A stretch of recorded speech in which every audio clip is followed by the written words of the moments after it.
Tuesday, December 5th, 2023. Best baseball player for the year, 1934.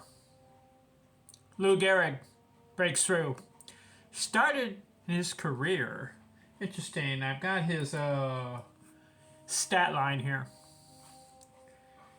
Started in 1923, but he only got into 12 games. He's 20 years old. So he played through the 20s, 24 up through 1930. He had to play in Babe Ruth's shadow, so to speak. He had some good years, but he was not the best baseball player in any of those years from 1923 to 1933, 10-year period. Babe Ruth dominated. You had Chuck Klein and Bill Terry one year, and you had Jimmy Fox twice, and you had Roger Hornsby a couple times. But Lou Gehrig, through the 20s and up through 1933, was not the best baseball player, yet he had great years. Go figure. Like I said, 1923, only 13 games. 1924, 10 games. So 23 games in 2 years. But when he turns 22 years old, he has a really good... He has 126 games. He hits 20 homers. So he's just getting started. 1926, 16 homers. But 1927, the year Babe hit 60, how many did Gehrig hit? 47 homers and 173 RBIs, and he bats .373. But he's not the best baseball player. Ruth was. 1928, 27 homers, little down. 1929, 35 homers. 1930, 41. He has 173 RBIs that year. He wins some of the categories. 1931, 46 home runs, 185 RBIs, and a .341 batting average. Not the best baseball player. 1932, 34 homers. 1933, 32. But this video, 1934, Lou Gehrig breaks through, and he's the best baseball player for the year. Babe Ruth's gone. He's on the Boston Braves, no more on the Yankees, and his career is winding down. So Lou Gehrig wins 6 categories out of the 13. Where did he win?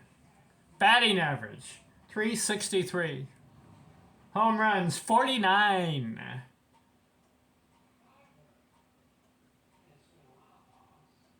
Runs batted in, 166.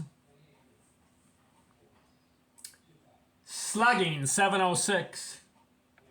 On base, .469. And total bases, .409. 6 categories out of 13. Lou Gehrig, best baseball player, 1934. What do you say, sweet Lou? You want to hear a stat? I didn't know this stat. Lou Gehrig had over 150 RBIs in a season. You know how many times?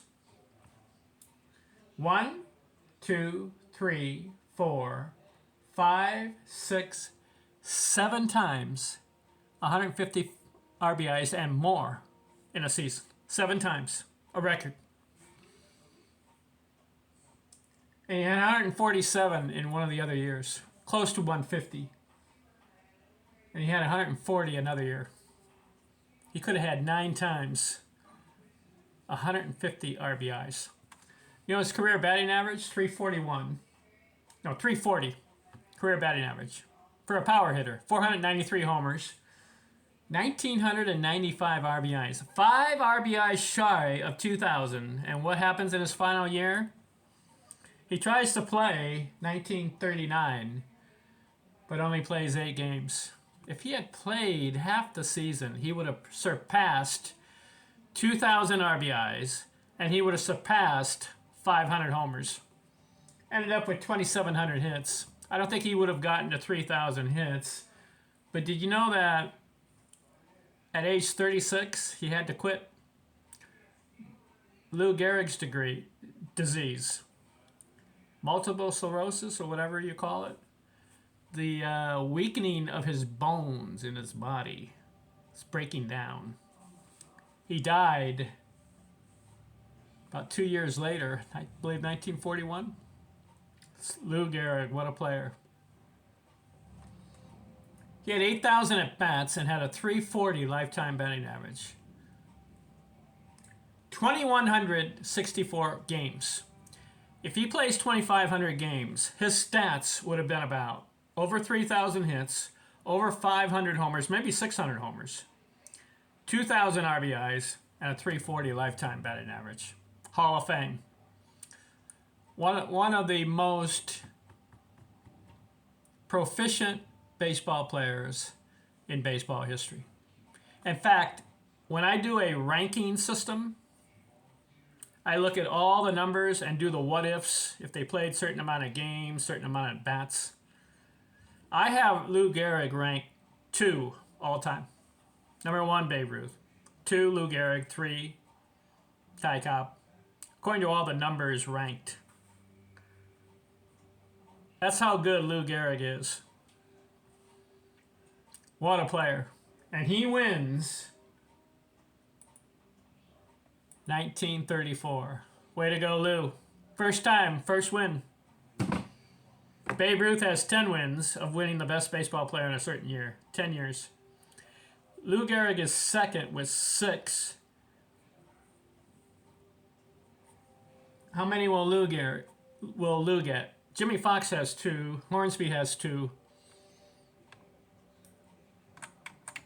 Well, next video, 1935. Stay tuned.